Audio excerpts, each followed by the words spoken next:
He's asked for more action from NATO's side. He's asked them to do more. And he said that there's been reluctance and in some way that willingness by the West to take action against the likes of the Taliban or Pakistan. Well, in situations like we experienced in Afghanistan in the past 40 years, and with the countries of the world and in their own region. President Karzai, always good to talk to you. Thank you so much for joining us here on the program. Thank you very much. Good talking to you. Ukraine says Russia's long-awaited offensive in Donbass has begun. President Zelensky is vowing to fight on. No matter how many of the Russian troops are driven there, we will be fighting. We will defend ourselves. Pro-Russian Boris Johnson is expected to apologise to MPs this afternoon at his first appearance in the Commons since being fined for breaking lockdown laws. That's all coming up here on Impact.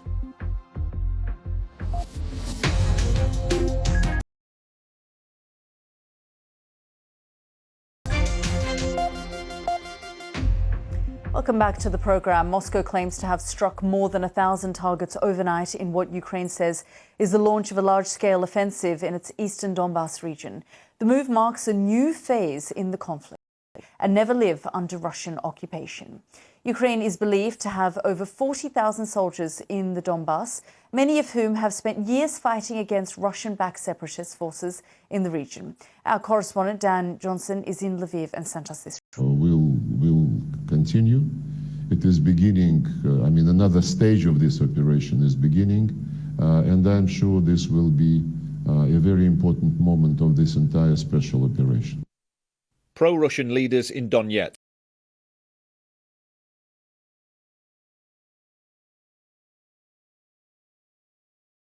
Eastern edge has been anticipated for weeks, and the Ukrainians say they're ready. We can assess now that the Russian troops have begun the battle for Donbass, for which they have been preparing for a long time.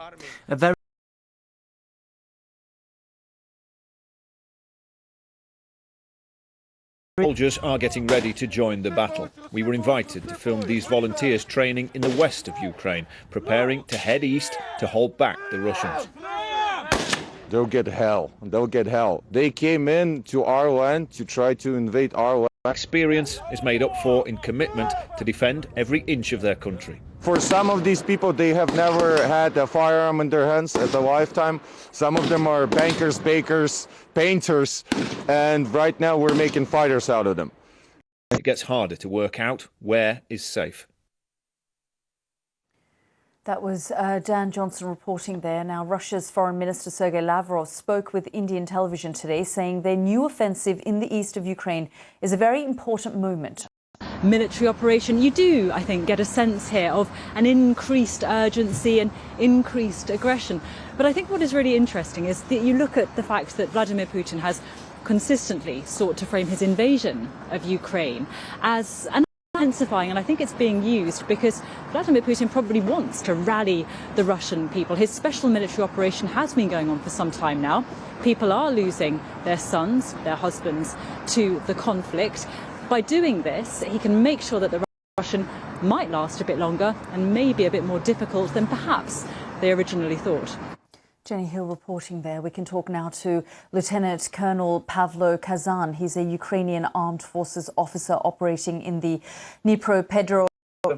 You might know that many people who haven't even military experience now mobilized as many civilian people.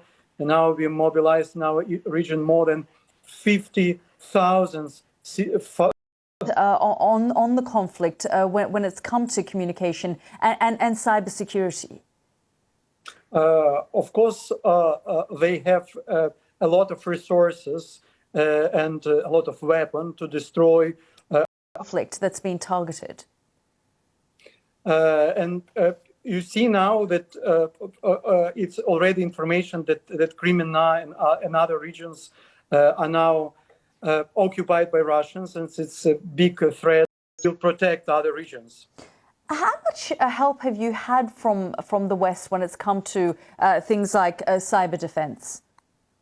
Actually, it's a very big support, and we have big support from the United, which we're receiving from them. But if an airstrike hits a certain target that impacts your cybersecurity, is that a major setback for you? Yes, you see, it's of course it's very important now. With the forces, with relaying information, with getting some of the intelligence to them when it is being impacted because of Russian airstrikes and missiles? It's of course it's important, and yes, of course. Does that become difficult if the Russians have encircled a particular area? I mean, how do you get around that? Yes, sometimes it's a problem, but of course we will try to solve these problems. Yes. Okay, research from the International Monetary Fund released in the last few minutes warns that the war in Ukraine will severely set back the global economic recovery from the COVID pandemic. We will be speaking with Andy Verity in a moment. There are active military action in the region. The enemy is advancing in the northern direction of the region. How are you able to resist these attacks then?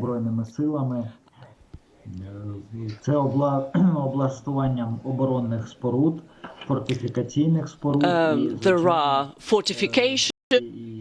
The region, the Donetsk region, borders and in its desires to capture Donetsk and Lugansk region. Are you communicating the concerns and the challenges you have with the president? Are you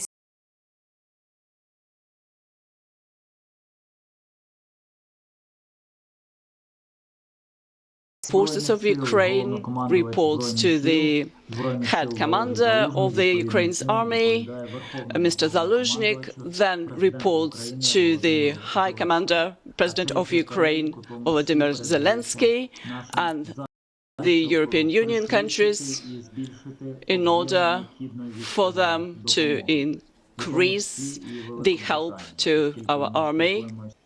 Are you worried, though, about the end game in our wish, in our belief that we will withstand it for as long as necessary, and the government and the army of Ukraine and the people of Ukraine are united?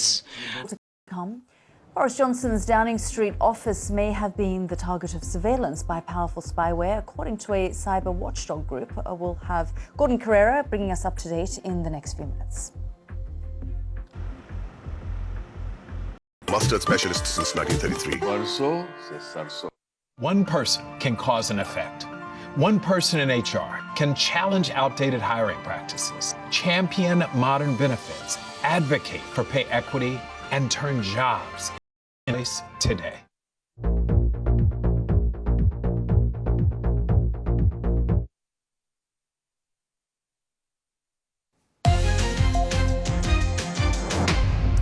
This is Impact on BBC World News. I'm Yalda. By governments to carry out espionage on phones. Well, with me now is Gordon Carrera to tell us exactly more about this. I mean, Gordon, just bring us up to date. What's happened beyond this? Well, this comes out of an investigation from Citizen Lab and also the New Yorker magazine, also been hit in some way by Pegasus. A couple of compromises at the Foreign Office, and it looks like one at Downing Street, although they don't know whose phone it was and they don't know what data was extracted. But they do say and claim that it was linked to an operator in the United Arab Emirates.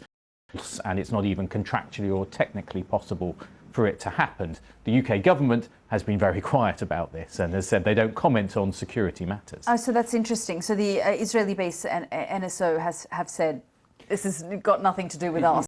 They're being misinterpreted. This is wrong. NSO groups say they sell this capability, very high-end spy capability, to governments for use against criminals and terrorists. But those leaks last year suggested they were also being used against human rights.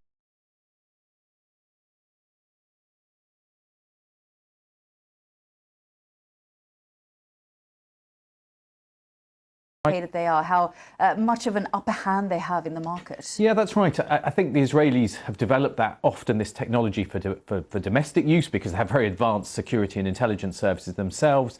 They have a very close interface between the government, the intelligence community. Have to approve where it goes, so it can also become a tool for diplomacy for Israel to say who can receive this capability, because lots of governments want it because they know how capable it is, but it has been controversial, and it was very noticeable. US against a country it normally sees as an ally, Israel, about the way this technology had been used. So it remains very controversial. NSO Group obviously denying it and saying it's sold under license legitimately. Gordon, I mean, did the Americans do that because they were concerned?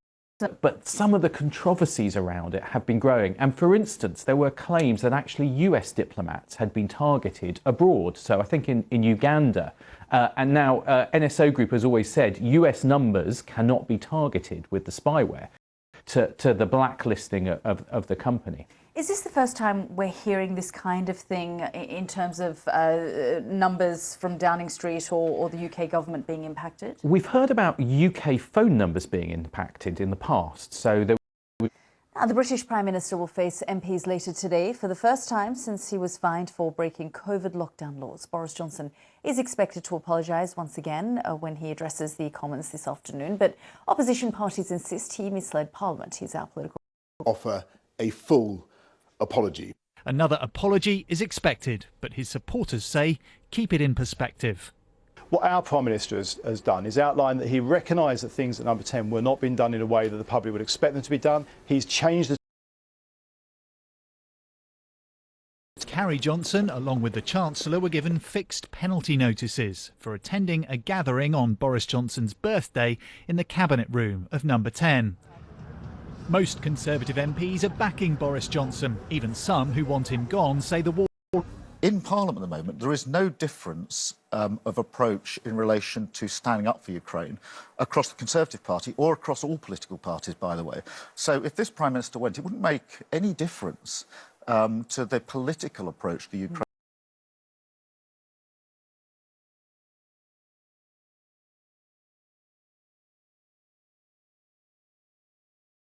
Of Parliament for having lied to Parliament. That's needed because in a time of crisis, international crisis, national crisis, the cost of living emergency, people need to have trust in the Prime Minister, and I don't think they have it any longer.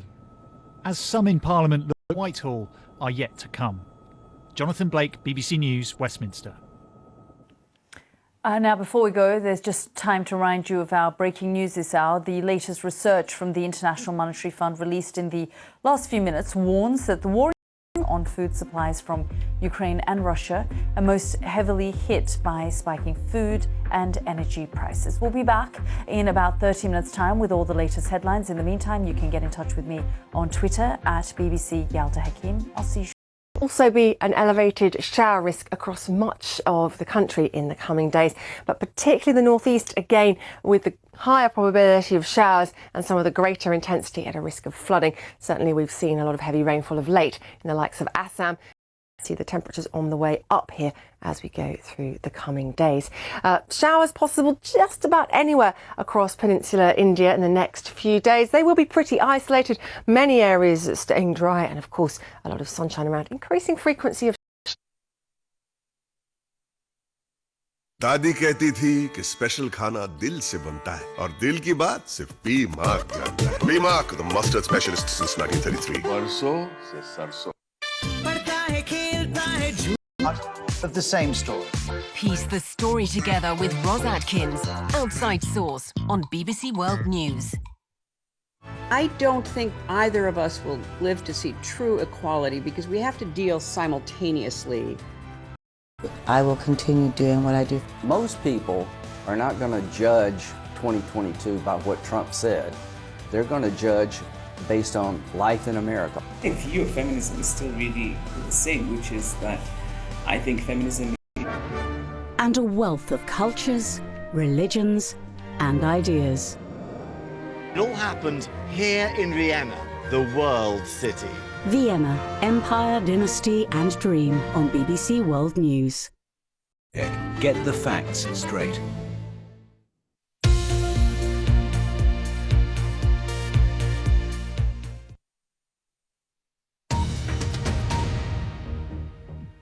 This is BBC World News. I'm Yalda Hakim. The head of steelworks in Mariupol, where Ukrainian troops have been making a last stand. Russia has called on Ukrainian soldiers and foreign fighters to surrender.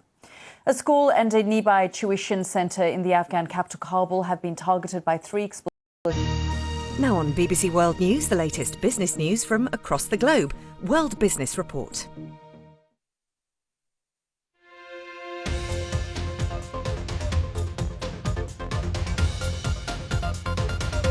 Welcome to World Business Report. I'm Ty Genwright. First off, the war in Ukraine will severely set back the global economic recovery following the pandemic. That is the latest forecast from the International Monetary Fund as it kicks off its spring meeting in Washington. The main reason, it says, that Russia and Ukraine will experience large economic contractions this year, reflecting the impact of sanctions on Russia and, of course, a loss of business confidence. Beyond 2023, the IMF expects global growth to projecting that global growth this year would be less than it has been last year. Now they've downgraded it by about a quarter down to 3.6. The World Bank has made an even sharper cutback. Perhaps another way to think about it is that if inflation and then the policies that governments will take to address it, which will slow down economies further. And then one big risk we don't talk about perhaps enough is how is the COVID pandemic going to play out in China? And then coming back to us, that's another risk preying on people's minds. A lot of variables there, some worrying ones, as you mentioned there, regarding COVID in China. That said, the rest of the world appears to be acting as if COVID is in the rear view mirror. Then comes back, and if that comes back, I think the rear view mirror we're looking at is going to be right in front of us. And we're going to be facing perhaps a variant that doesn't respond well to the vaccines we've got. And face masks on planes and public transport less than a week after federal health authorities had extended the mask mandate until May. Well, major American airlines have been advocating for masking rules to be dropped, but as COVID cases, the airlines and the other companies involved, because already their passenger traffic was building up once again. In general, I would suggest that probably it injects a lot more confusion because the rules are going to be different choice for themselves. That's sort of the overarching theme when it comes to most of the major airlines. That said, the confusion then lies with the particular cities or airports that these commercial planes are flying into. So, for example, just in general, I would say that, one of the biggest complaints that we've been hearing from businesses as they try to recover from the pandemic is that all of the rules have been changing constantly, and it's always really very confusing. These yellow lines, basically they demarcate the walkway. And if they're not there, it can have a huge penalty or possibly a jail time. And these walls in the toilet needs to be whitewashed every few months so that they don't land. Over 26,000 clauses in India's business laws that can send entrepreneurs to jail for non-compliance or even minor operational lapses, according to a new report. These are particularly burdensome for small and medium-sized businesses.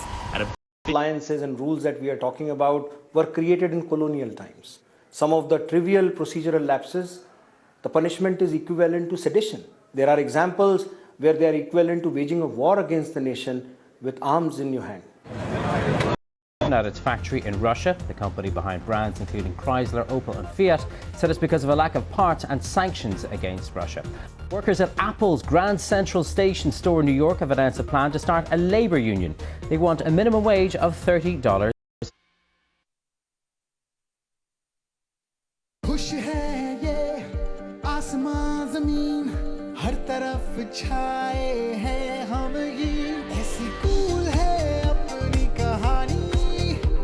Empowers others to not only dream of change, but to create it. The actions of a few affect the lives of many. Join SHRM's global HR community to make monumental impact and cause the effect you wish to see in the workplace today. A series of documentary films that reveal the human drama at the heart of global events. If I'm in jail, I'm living my life meaningfully. Our World, this weekend on BBC World News. Hello, I'm Ross Atkins with Outside Source. Me. Next, we have to step back and let's just remind ourselves this is all part of the same story. Piece the story together with Ros Atkins, Outside Source on BBC World News.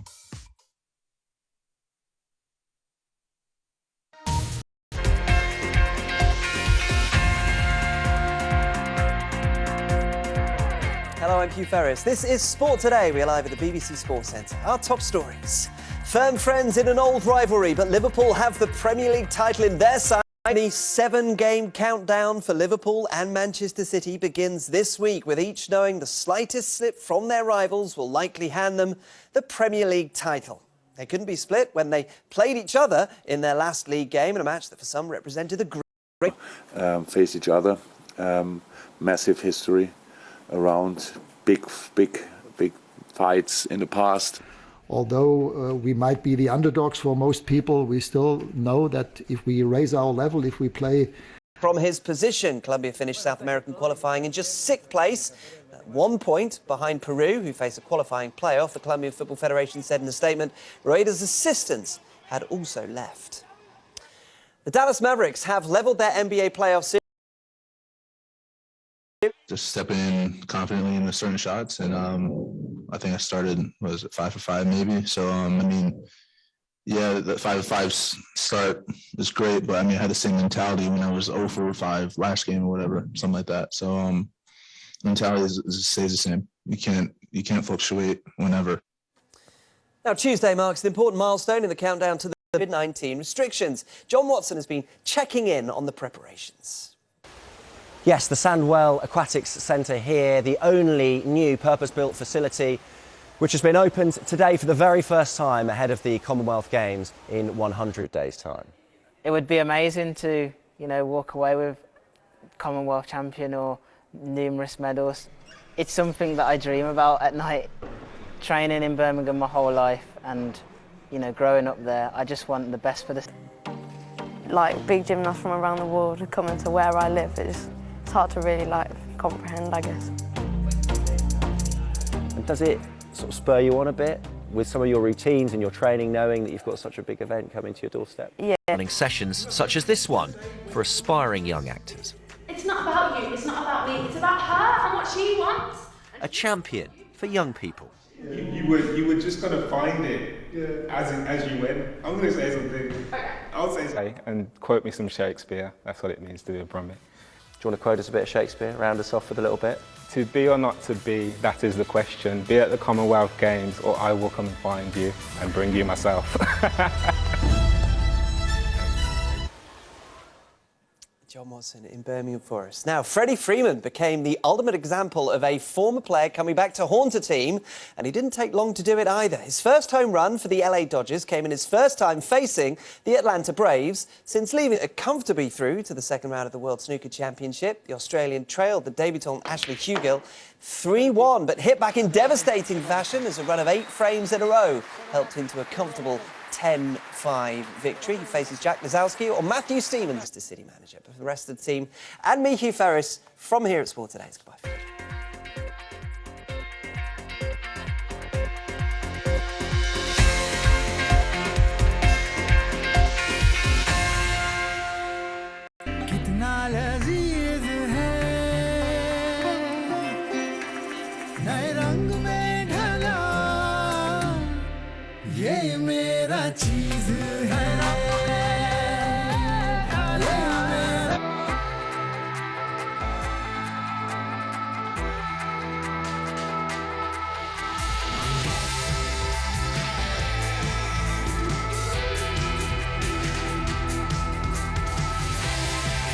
West, it's setting. But whether it's good night or good morning, we're in the midst of another day, which means you're never behind the international headlines. This is Newsday. This is the Russian attack playbook into a sovereign nation. If Vladimir Putin expected his troops to be met here as liberators, then signs like this all along the roads here are sending a very different message. We break stories from more places than any other Sponsored by Turkish Airlines.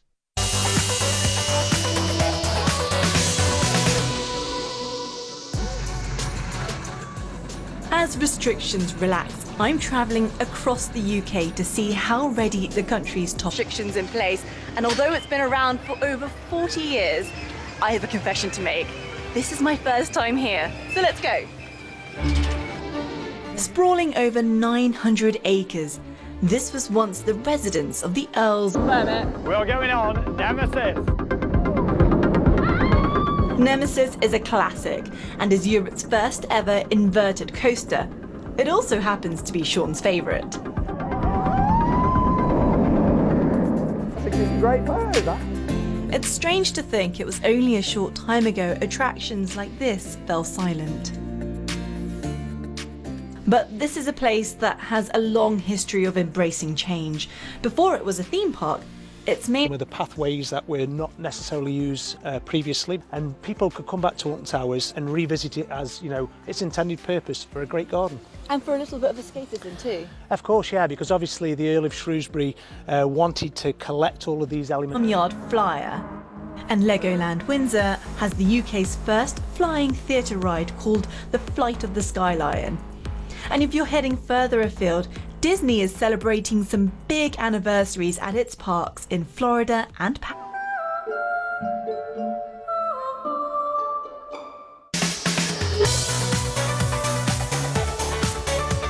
The Travel Show, your essential guide wherever you're heading, every weekend on BBC World News.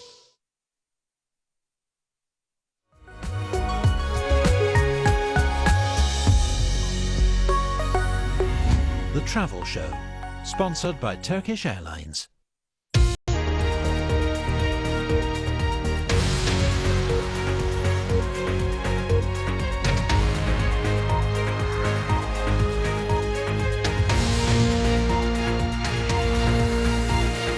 Moscow's special forces are storming the steelworks plant in Mariupol, where Ukrainian troops have been making a last stand. We'll hear from the governor of Donetsk, who's told the BBC that his supporters will never live under occupation.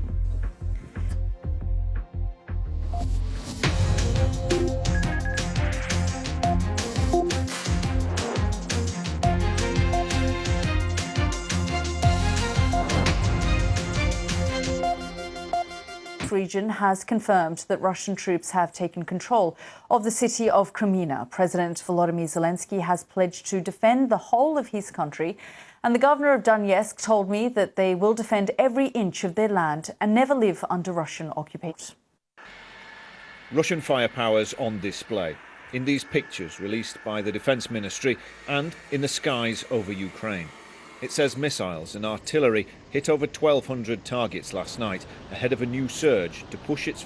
They're ready. We can assess now that the Russian troops have begun the battle for Donbass, for which they have been preparing for a long time. A very large part of the Russian army is now concentrated on this. We'll be fighting. We will defend ourselves.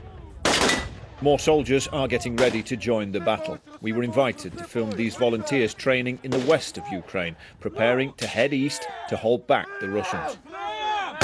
A lack of experience is made up for in commitment to defend every inch of their country. For some of these people, they have never had a firearm in their hands at a lifetime. Some of them are bankers, bakers, painters, and right now we're making fighters out of them. How determined they are. This video claims to show Ukrainian artillery strikes taking out Russian weaponry, but there are still likely to be fierce battles ahead. People are being warned to get away from front lines, but as the invasion of Ukraine as an act of defence. In his world, Russia is the victim, Ukraine and the West are the real aggressors. And we have started to see that narrative really intensify in terms of the rhetoric, the TV programmes out the conflict here. And you know, there was a really interesting, quite extraordinary moment on state TV last night in which a pundit suggested that Britain was looking for any excuse to wipe out the Russian people in a nuclear strike. And I think this narrative is, people are losing their sons, their husbands to the conflict. By doing this, he can make sure that the Russian people are behind him. Russia is still the victim, having to defend itself against all of this aggression. And I think in some ways he's perhaps... Before we came on air, the governor of Donetsk Oblast, Pavlo Kyrylenko, spoke to me from an undisclosed location in the region. Just have a listen. There are active military wants to move to the position for further attacks to Slavyansk and Kramatorsk. How are you able to resist these attacks then? Don't have this enough to have more active destruction of the enemy at the approaches to the region, to the Donetsk region borders, and it's the commands of the United Forces of Ukraine reports to the head commander of the Ukraine's army, Mr. Zaluzhnik, then reports to our Western partners, to the European Union countries, in order for them to increase the help to our army. Are you worried, though, about the edge? We want to preserve the sovereignty of Ukraine, and we are united in our intention, in our wish, in our belief that we will to capture any other territory of any country, but we are prepared to stand until victory. That was the governor of the Donbas Oblast speaking to me a little earlier. Troops have left the city of Kreminna to take up positions in other locations. Street battles have also been reported in Kreminna, killing 4 civilians. I spoke earlier with Ukraine's former Minister of Defense, Andriy Zagorodnyuk, about all of this. He joined me. Just last month, Russia claimed that it controlled 90% of Luhansk and half of Donetsk, and they were expecting to encircle Ukrainian forces. Do the troops have what they need to continue this fight? Capabilities which they could. But at the same time, our president was appealing to the global community constantly, every day, about asking for some help. But and like what? I mean, we hear about this heavy weaponry that they need, but like what? What exactly is being asked? There's been like artillery guns, like howitzers. There's launch systems. There are various kinds of artillery. So we're talking about, and of course, armored vehicles, range like NLAWs or javelins.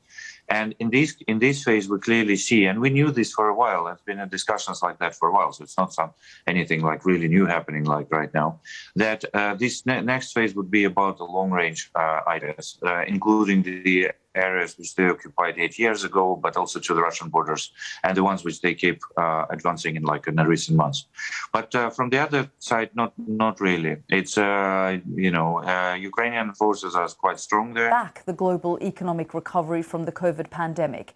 The IMF expects the UK to perform particularly badly, with the slowest growth among G7 countries. The report also raised concerns about social stability in poorer countries depending. Being at the heart of a live news show is challenging. So when events move quickly, you need to make sure you have the facts, and that's where experience counts. Having a global view really makes a difference. Hit a high school and a training centre in the Afghan capital Kabul, killing at least 6 people and injuring a number of children. The explosions occurred in a neighbourhood populated mainly by Hazara Shia Muslims, an ethnic and religious minority frequently targeted by Sunni. An atrocity of anti-human proportion. We condemn it in the strongest terms. I mean, I want to know more about the motive. No, it isn't. Ethnic. Daesh has been claiming responsibility for such attacks in the past few years. This is clearly an attack against. Well, this is a serious incident and a blowback. Yes, the country needs security, and the government of the day must provide it. And yet they're not. What do you say about that then, when you've got other countries now targeting the country as well? That was a clear violation of Afghanistan's sovereignty, of Afghanistan's territorial integrity, and on a different path, on a path of a civilized relationship with Afghanistan people, with the Afghan people, and on a path where they would no longer use extremism or violence or terrorism as a tool. To allow the debate comes ahead of Mr Johnson's first appearance before MPs since he was fined for breaking COVID lockdown laws. Chris Curtis is head of political polling at the research agency Opinion and joins me now. Thank you so much for joining us, Chris. I mean, tell us about the most recent data when it comes to opinion polls following Partygate and those fines. Yes, I mean, Boris Johnson, it's worth saying, has never been a particularly popular Prime Minister in the UK, but actually the most recent polling has shown that in the wake of Partygate, he's fallen by quite some distance. There's about about half the country, just over half the country, say they disapprove of the job he's doing. That's nearly twice the number who say they approve of the job that he's doing. And this comes, just over 2 years after he won a landslide victory in a general election. So his popularity is down. A lot of that is down to Partygate, the fact that he's been now fined by the police, but it's also down to the fact that lots of people don't think he's doing. Opinion poll taken after Partygate, and when you do these opinion polls, I mean, do you ask people to specify exact reasons? We ask a wide variety of questions, and then it's like a puzzle. You piece it together to try and work out what's happening with the views to this. And if you asked me back in January, I'd have said that the Prime Minister was going to struggle to survive the next few months. And actually now when we look at it, he's probably, if anything, slightly more likely to survive. And one of the reasons for that is because there is no longer an obvious successor. General disappointed? I mean, Conservative voters are obviously slightly more positive about the Prime Minister than voters as a whole. Roughly speaking, at this stage, Conservative voters are pretty evenly split. So about half of those with a view tell us that they think the Prime Minister... On this next local election, to see how this will sort of fare things for both of them, especially the Prime Minister. Yeah, I think that's fair, and that seems to be what Conservative MPs are saying. They're saying we're not going to try and move on Boris Johnson. Here on the programme, we really appreciate it. Thank you for having me. And we'll be live in the House of Commons as soon as we hear from the Prime Minister, who will be believed to be issuing another apology since... At the moment, also reaching further west into Pakistan. It's going to become increasingly windy across northern and central India in the days ahead. And those strong winds are likely to stir up quite a lot of dust and cause visibility issues. Pushing up for Tashkent to 27 degrees by Friday, rising 2 in Kabul. Just easing back a touch, though, for Calcutta and New Delhi in the next few days.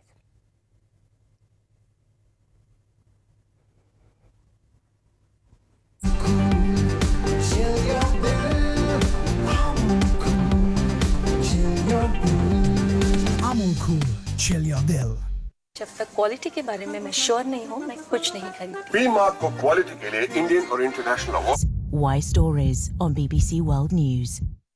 This is the Russian attack playbook, perfected in over 10 years of war in Syria. Tonight, it was far noisier, much louder, more constant, like rolling thunder. For leaders in global breaking news.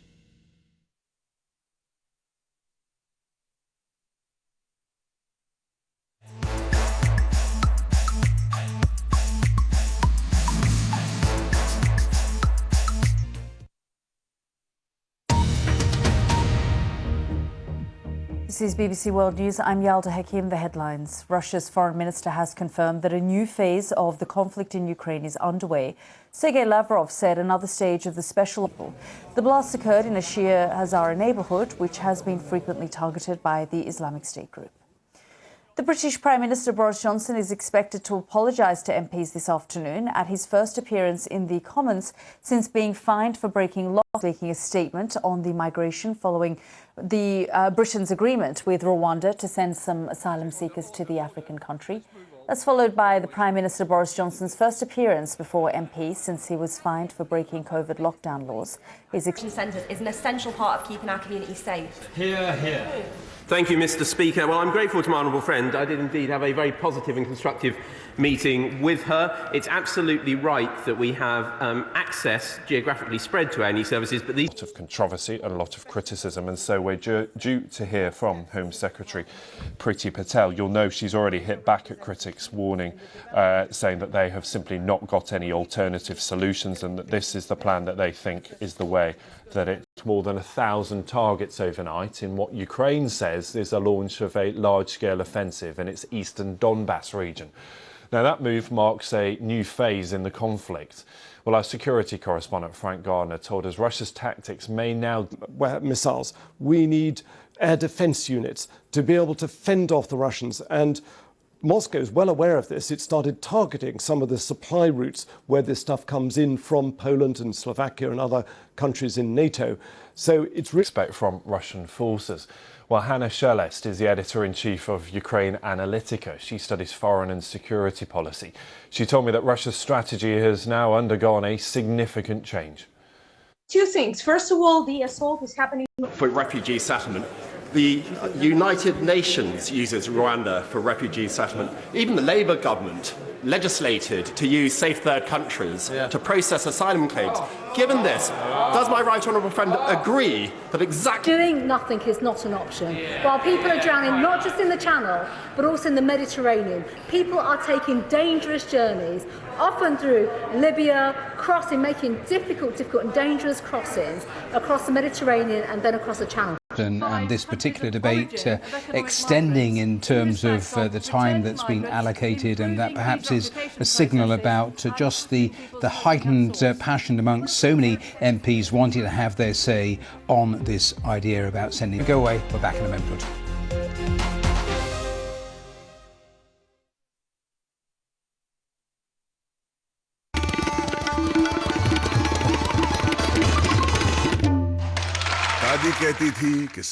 South America, particularly for Colombia and Ecuador, further fronts targeting Chile through the remainder of this week.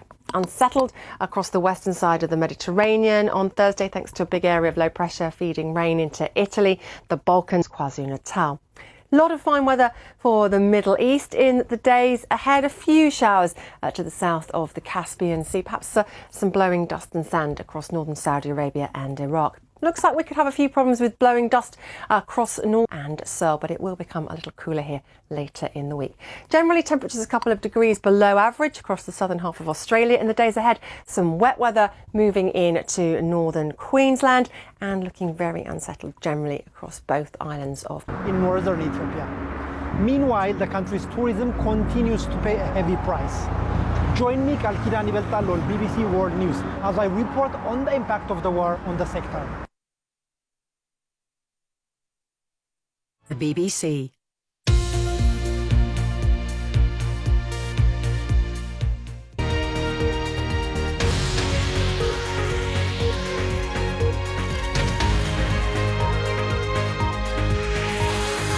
To show us how well prepared they are, how well equipped they are, and how determined they are.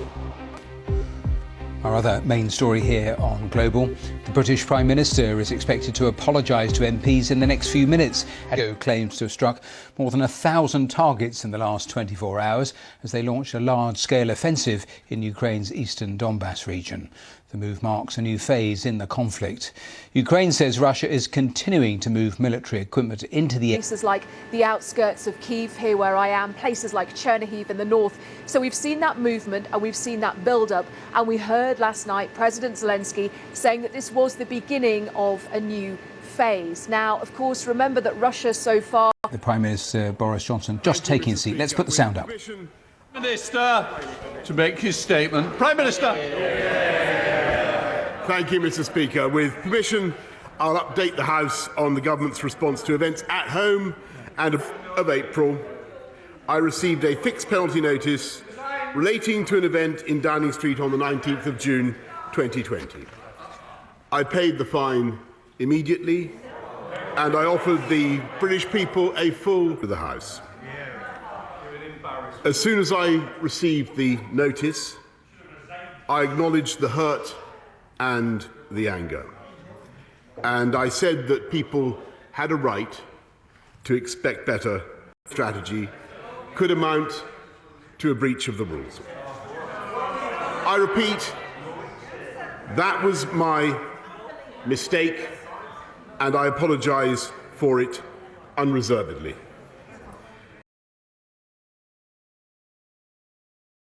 And it is precisely because I know that so many people are angry and disappointed that I feel an even greater sense of obligation to deliver on the priorities of the British people and to respond in the best traditions of our country to Putin's barbaric onslaught against Ukraine.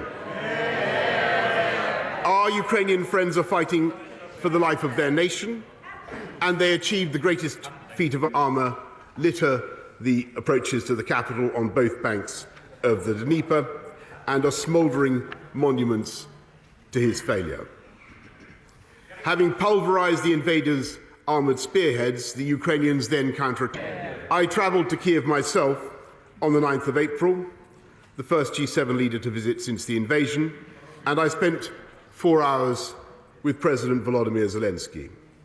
The indomitable leader of a nation fighting for survival through central Kiev, we happened upon a man who immediately expressed his love for Britain and the British people. And he was generous enough to say, quite unprompted, I should reassure the House, I will tell my children and grandchildren, regrouped his forces and launched a new offensive in the Donbass. We knew this danger would come.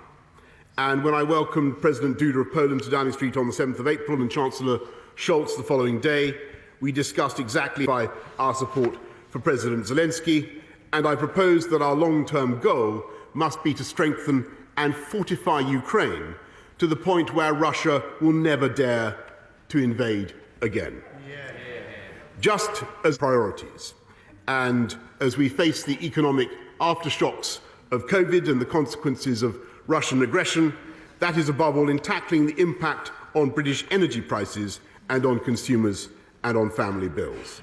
And that's why we're helping families to insulate their homes and reduce costs, and to end our dependence on Putin's oil and gas, and to ensure that energy is cheaper in the long term. We published on the 7th of April a new strategy to make British energy green, is joining with our allies to face down Putin's aggression abroad while addressing the toughest problems at home, helping millions of families with the cost of living, making our streets safer and funding the NHS to clear the COVID backlog. Even now, as the latest mealy-mouthed apology stumbles out of one side of his mouth, a new set of deflections and distortions pour from the other. But the damage is already done. As ever with this Prime Minister, those close to him find themselves ruined, and the institutions he vows to protect damaged. Good ministers forced to walk away from public service. The Chancellor. More people debase themselves, parroting his. Order! I can't hear what's being said because you're making trouble. Mr. Babrican, I'm all right. We don't want to talk about breaking rules, do we? I don't think that's a good time to discuss. I just say, I think if he just withdraws that and works around it, I'm sure that with the knowledge that he's gained over many, many years, he can use appropriate words. There is one else down with him. The more people debase themselves, parroting his absurd defences, the more the public will believe all politicians are the same, all as bad as each other, and that suits this. The last minister who got a speeding ticket and then lied about it ended up in prison, and I know because I prosecuted him. And last week, who take pride in our NHS workers, our teachers, and every other key worker who got us through those dark days will never forget their contempt. Plenty didn't agree with every rule. The rules apply to all of us. This morning, I spoke to John Robinson, a constituent of the member for Lichfield. I want to tell you his story. When his wife died of the police, they didn't have a service in the church. John's son-in-law stayed away because he would have been the forbidden seventh mourner. Doesn't the Prime Minister realise that John ignored? Yes. After months of insulting excuses, today's half-hearted apology will never be enough for John Robinson. No. If the Prime Minister had any respect for John and the millions, because he doesn't respect John, no. Yeah. He doesn't respect the sacrifice of the British public. No. He is a man without shame. Yeah. Yeah. Looking past the member for once again, don't follow in the slipstream of an out-of-touch, out-of-control Prime Minister. Put their conscience first. Put their country first. Put John Robinson first. And stop the denigration of everything that this country stands for. Sir William, Prime Minister. Mr. Speaker, I apologise once again profusely to of the issues that I mentioned, not least the crisis in Ukraine, with the impact that that is having on the livelihoods of everybody in this country. And it is to address that that this government will get on. We sat nodding in the previous Labour shadow cabinet, Mr. Speaker, that would happily have installed the honourable member for Islington North and made, I think, a disastrous mistake in the security. Apologies to John Robinson, to families up and down the land. But I think the best thing that we can do now for this country as politicians is not to indulge in personal abuse of the kind that we've heard and to get on with our jobs. Sir William. My honourable friend, I'm sure, appreciates that it is crystal clear that a fixed penalty notice, such as in his own case, is a civil penalty fine, which, if paid within 28 days, that is the perspective, and that is the case. Prime Minister. Mr. Speaker, I want to make it absolutely clear that I in no way minimise the importance of this fine. I am heartened. Parties that the police have now fined the Prime Minister for attending. By now, people know that the rules of this House prevent me from saying that the Prime Minister deliberately and will. After months of denials, his excuses have finally run out of road, and so must his time in office. The Prime Minister has broken the very laws he wrote. To try and argue that has broken the law. This is the first Prime Minister to be officially found to have broken the law in office. A law-breaking Prime Minister. Just dwell on this. A Prime Minister who has broken the seriousness of the issues we are all now facing demand effective leadership from a Prime Minister who can be trusted. The Tory cost of living crisis and the war crimes being inflicted on the Ukrainian people need our full focus. In a time of crisis, questions today are not so much for a Prime Minister desperately clinging on to power. The real question is for Tory backbenchers. Will they finally grow a spine and remove this person from office? Or is the Tory... my mistake and for what I have got wrong, and I repeat that. He asks about whether this government is capable of providing effective leadership during the current crisis and in standing up to Russia. And I welcome the Prime Minister's recognition of that and his apology. But does he agree that we currently face the gravest crisis in our global security for a long time, and it is essential that we remain focused, following his discussion with President Biden and others, to ensure that Putin's aggression cannot be allowed to succeed? I thank my right honourable friend, and I repeat my apology in the Donbass as he well could, and in the east, and that's why we are stepping up our supply of military hardware, the kind that I think the Ukrainians particularly need now. This will become an artillery conflict. They need support with more artillery. The law he set. I thank her very much, and I think that what the P&O ferries did was entirely wrong, as I've told the House before. And I think, by the way, that and our values, and it's exactly at times like this that our country needs a Prime Minister who exemplifies those values. I regret to say that we have a Prime Minister who broke the laws that he told the country they were worthy of the great office that he holds. Well, I must say to my right honourable friend, I know the care and the sincerity with which he... What they think of the Prime Minister. The most common word they used, by far, was liar. Yep. Does the Prime Minister understand how profoundly damaging it is to our great country?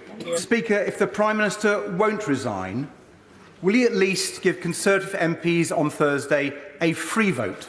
Yeah. So Conservative MPs can decide for themselves whether the Prime Minister deliberately misled Parliament. Today, and they will, like me, feel that it is a contrite and wholehearted apology.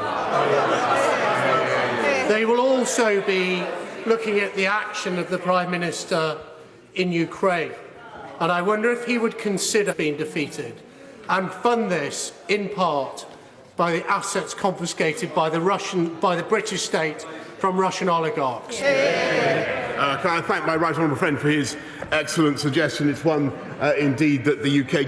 We've always known, haven't we, that he was only ever sorry because he was caught banged to rights. And this latest spin about the Met having it wrong is designed to bully the Met. And Thursday, that is a different matter. For today, we're not using language like that. well, I withdraw the word liar, Mr. Speaker, but the electorate will have already decided. But what everybody before the criminal court, have his day in court. I thank the honourable gentleman very much, and I just want to repeat what I said in my statement earlier, which is that I fully respect the decision of the police. Conclude their investigation before Sue Gray's final report. Today marks the Prime Minister's 1000th day in office. Add to her list, Mr. Speaker. Nothing. Rolling out the fastest vaccine programme anywhere in Europe, Mr. Speaker. Thereby will be his last. Now, breaking. I think it's very important, Mr. Speaker, that the people of this country should understand. Although the country is faced with massive issues that we have to deal with, the aftershocks of COVID and the war in Ukraine. You know what's going on and what we're trying to do. But setting that aside for a minute, the Prime Minister stands before us today as the first resident of number 10 to be found guilty of breaking the law while serving in public office. I thank you very much. I repeat my apology. I direct him to what I've said earlier on, and I think what the people of this country need is us focusing on their issues and their priorities, and that's what the government is going to do. Member Croft. It's so absolutely vital, not just for consumers, but also for British industry. Richard Bergen. Thank you, Mr. Speaker. A new poll shows 3/4 of the public think the Prime Minister deliberately lied about breaking lockdown rules. Yet on Thursday has nothing to hide. Why doesn't he do the straightforward thing and refer himself to the Privileges Committee? What's the Prime Minister scared of? Mr. Speaker, the House will decide. Prime Minister, there will be millions of angry people across the United Kingdom today, even after the apology which has been given here today, who will still remain angry because of what they've gone through. It was a genuine apology, and that we now need. And I would also remind the Prime Minister there are hundreds of thousands of unionists in Northern Ireland who are angry about other things as well that happened. But rather than the Russians liberate their country and avoid all of the consequences, whether it's in terms of our economy, oil or food for the rest of the world. I thank him very much, and as he knows, the people that he knows in helping the Ukrainians against Russian armour. John Barron. Mr. Speaker, the government and British people have provided extensive support to Ukrainian refugees, but they remain in Afghanistan. To have any faith, seeing the barbarity meted out to the people of Ukraine.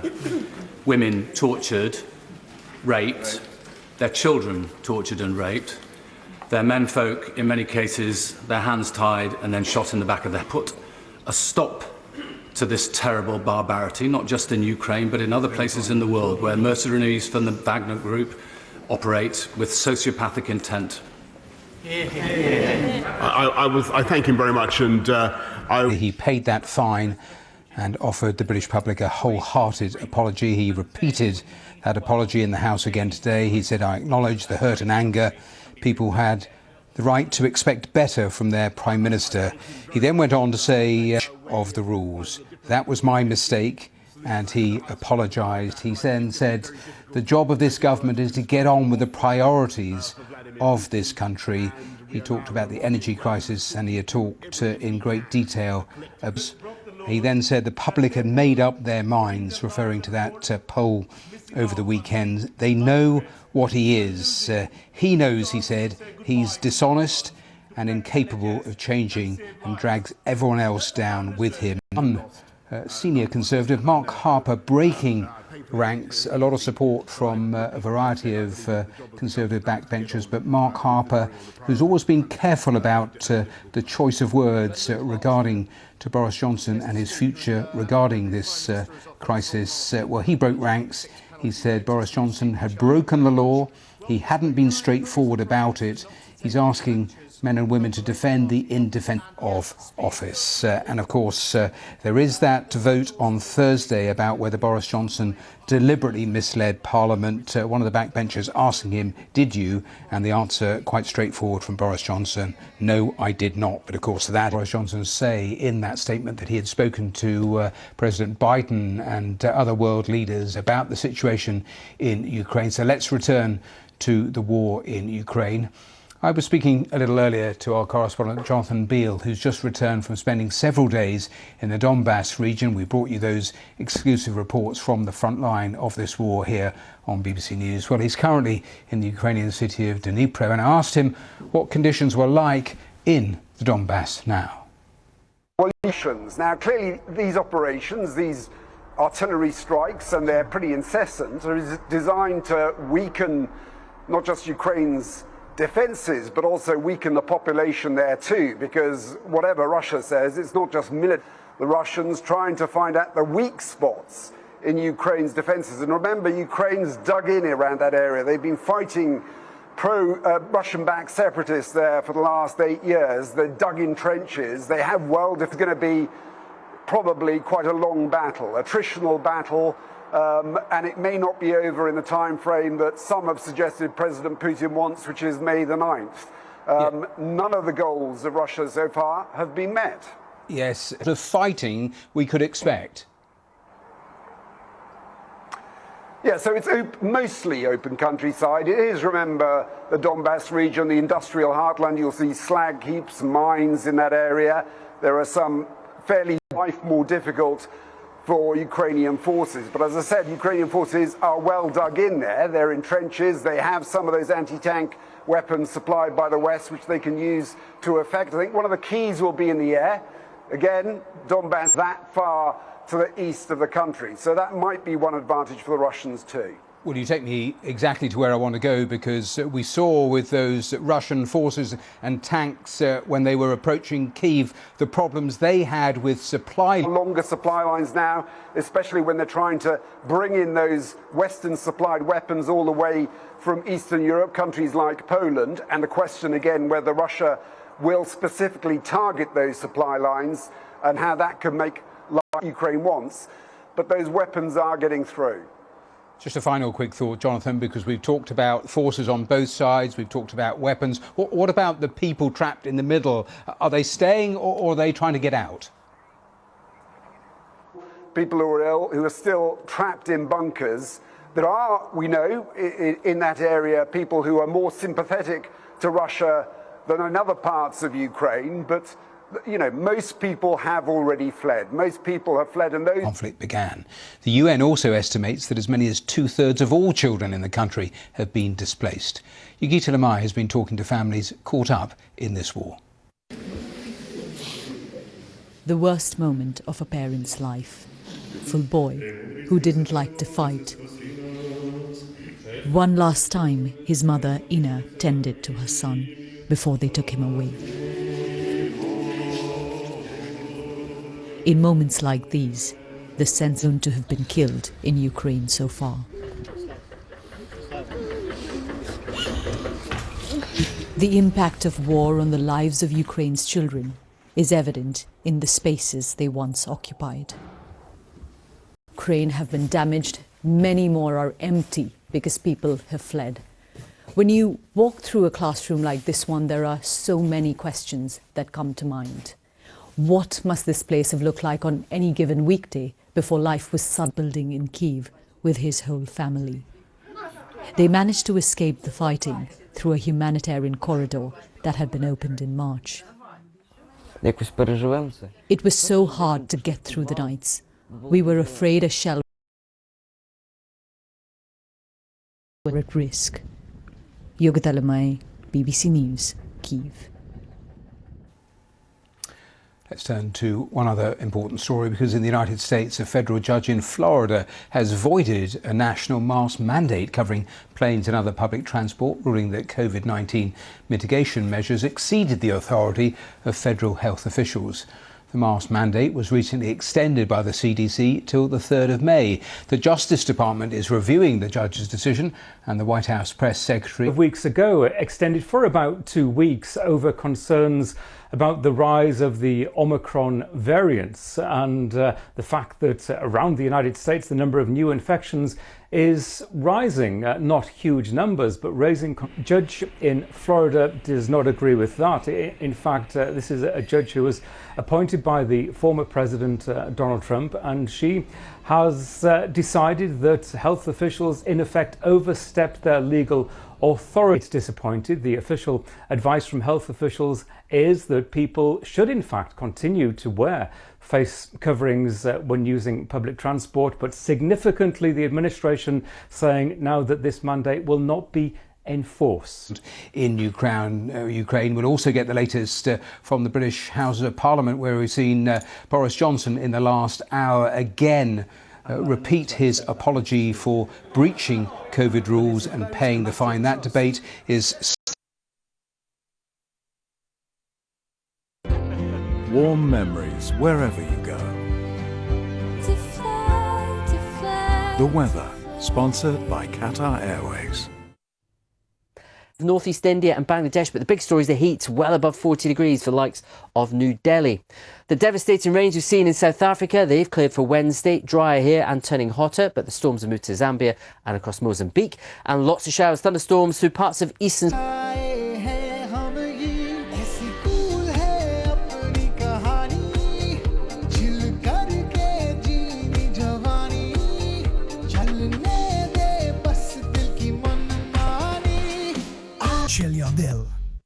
I don't think either of us will live to see true equality, because we have to deal simultaneously with significant institutional systemic reform. Africa will always remain important. They're going to judge based on life in America.